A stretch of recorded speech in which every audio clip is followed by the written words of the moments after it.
Good morning, students. Today we will discuss factors influencing the relative amount of keto and enol forms. कि हमारे कौन से factor होते हैं बेटा जो हमारे कीटो और इनॉल फॉर्म को इन्फ्लुएंस करते हैं। तो एक तो हमने पढ़ी थी कीटो फॉर्म और सेकंड हमने पढ़ी थी इनॉल फॉर्म। ठीक है, इनॉल फॉर्म में क्या था तुम्हारा कीटो फॉर्म में सी डबल बॉन्ड ओ, और इनॉल फॉर्म में सी के ऊपर जहाँ डबल बॉन्ड ओ आता है वहाँ सी के ऊपर क्या आ जाएगा, ओ एच। ठीक है, तो अब ये कहता है कि जो हमारी परसेंटेज होती है ना इनॉल की टॉटोमेरिक मिक्सचर में, वो डिपेंड करती है रिलेटिव स्टेबिलिटी की, दो फॉर्म की रिलेटिव स्टेबिलिटी कैसी है।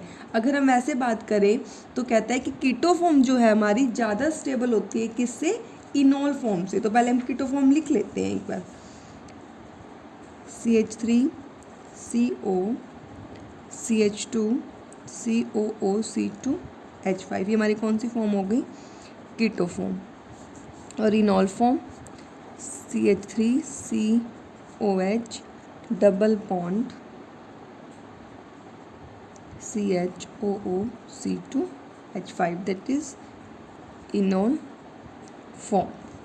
अब ये कहता है हमारा कि जो हमारी कीटो फॉर्म होती है वो ज़्यादा स्टेबल होती है इनॉल फॉर्म से। और ऐसा क्यों होता है बेटा, क्योंकि जो कार्बन ऑक्सीजन पाई बॉन्ड है, कार्बन ऑक्सीजन पाई बॉन्ड, वो जो कीटो फॉर्म में प्रेजेंट है उसकी ज़्यादा स्ट्रेंथ होती है। कितनी स्ट्रेंथ होती है, 364 किलो जूल पर मोल। ठीक है, और इसमें कौन सी होती है, कार्बन पाई बॉन्ड, जिसकी स्ट्रेंथ कितनी, 251 किलो जूल पर मोल।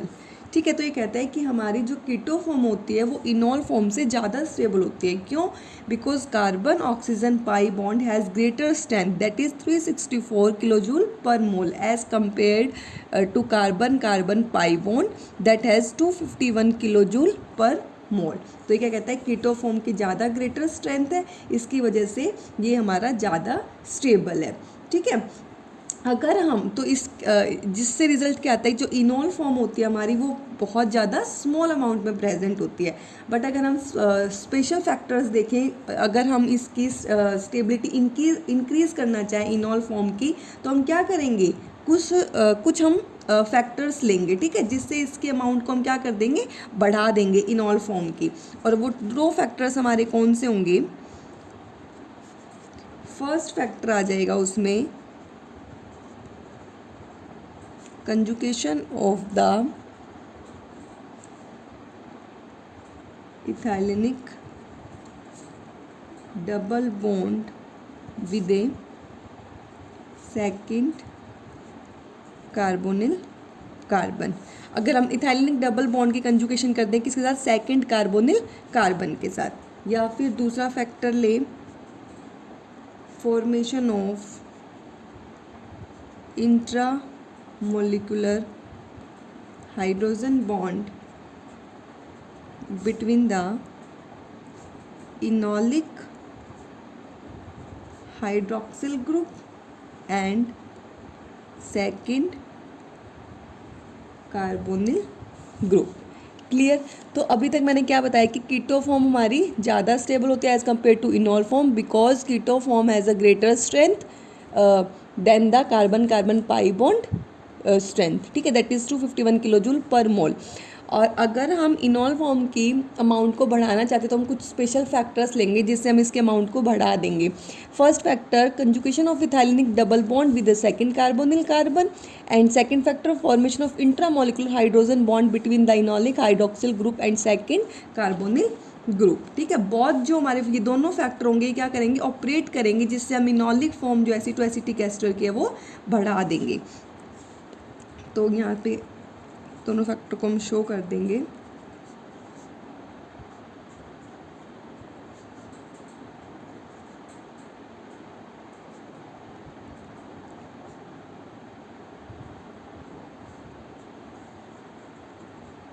तो ये तुम्हारी क्या हो जाएगी, इनॉल फॉर्म ऑफ, देखो इंट्रामोलिकुलर हाइड्रोजन बॉन्डिंग हो रही है और कंजुगेशन हो रही है इथाइलिन बॉन्ड की सेकंड कार्बोनिल कार्बन से। एसीटो एसिटिक एस्टर, ठीक है। That's enolic form of ethyl aceto ethyl acetoacetate is present in much more amount, ठीक है।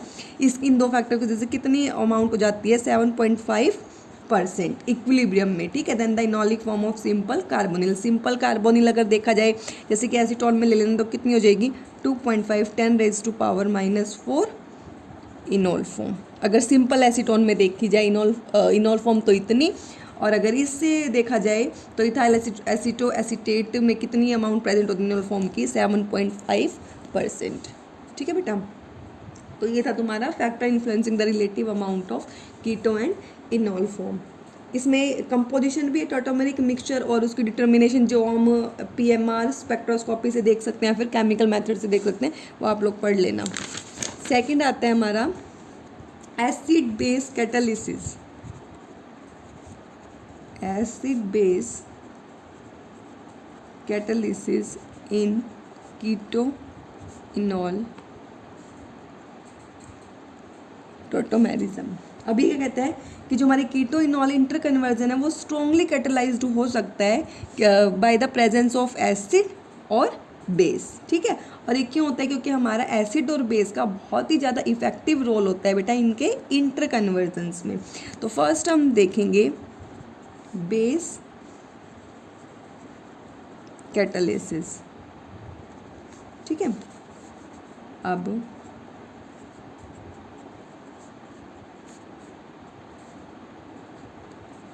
तो क्या करेगा हमारा जो बेस लेंगे, बेस कैटालिसिस करें तो हमारा बेस क्या करेगा, एक हाइड्रोजन एब्स्ट्रैक्ट कर लेगा या तो कीटो फॉर्म में से या फिर इनोल फॉर्म में से, ठीक है।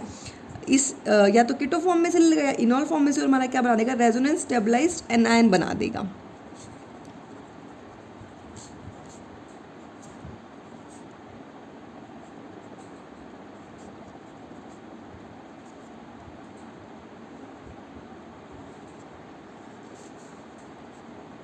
और फिर हमारा क्या करेगा, और यही एनायन हमारा रिकम्बाइन करेगा हाइड्रोजन आयन के साथ,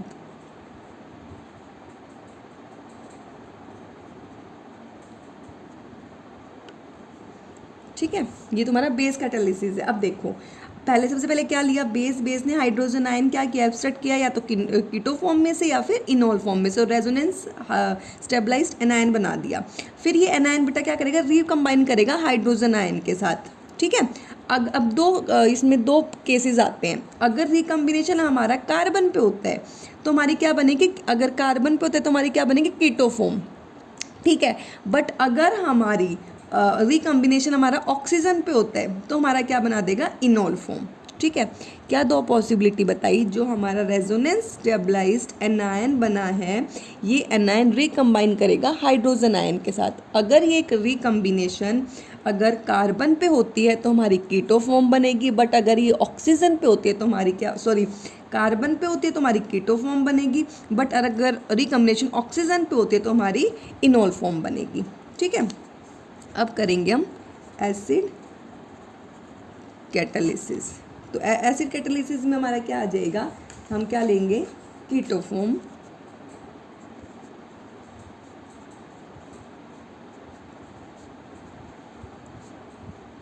फ्रॉम एसिड H पॉजिटिव, ठीक है।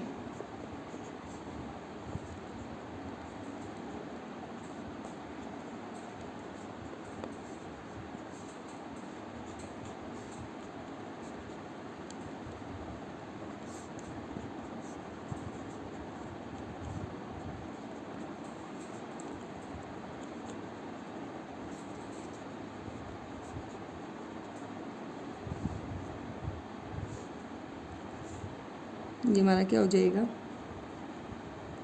कैटायन, ठीक है बेटा।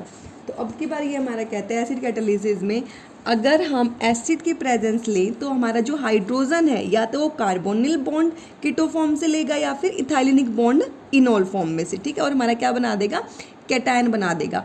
फिर ये जो कैटायन है ये क्या लॉस करेगा, हाइड्रोजन आयन को लॉस कर देगा, ठीक है।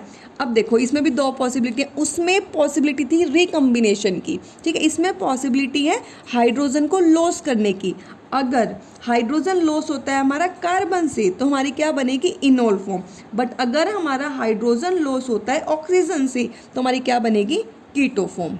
ठीक है बेटा देखो बेस कैटलिज्म सेम है, बेस कैटलिज्म में हमारा बेस एब्स्ट्रैक्ट कर रहा है क्या हाइड्रोजन आयन, ठीक है, और फिर हमारा रेजोनेंस स्टेबलाइज्ड एनायन बना रहा है, और ये एनायन क्या करेगा रिकम्बाइन करेगा हाइड्रोजन आयन के साथ। अगर रिकम्बिनेशन होती है हमारी और कार्बन पे तो कीटो फॉर्म बनेगी, ऑक्सीजन पे होती है तो हमारी इनोल फॉर्म बनेगी। Same as it is acid catalysis में है कि अगर हम एसिड की प्रेजेंस ले रहे हैं तो जो हाइड्रोजन आयन है या तो वो कार्बोनिल बॉन्ड कीटो फॉर्म से या फिर इथाइलिक बॉन्ड ऑफ इनोल फॉर्म से कैटायन बनाएगा। अब ये कैटायन हमारा जो कैटायन बनाए देखो ये हाइड्रोजन लॉस करेगा, अगर ये हाइड्रोजन लॉस कर रहा है हमारा कार्बन से तो हमारी क्या बनेगी इनोल फॉर्म बनेगी। ठीक है, बट अगर हमारा हाइड्रोजन लॉस कर रहा है ऑक्सीजन से तो हमारी क्या बनेगी कीटो फॉर्म। ठीक है, तो सेम ही है तुम्हारा, ये पढ़ लेना acid based catalysis in keto enol tautomerism. ठीक है, थैंक यू बेटा।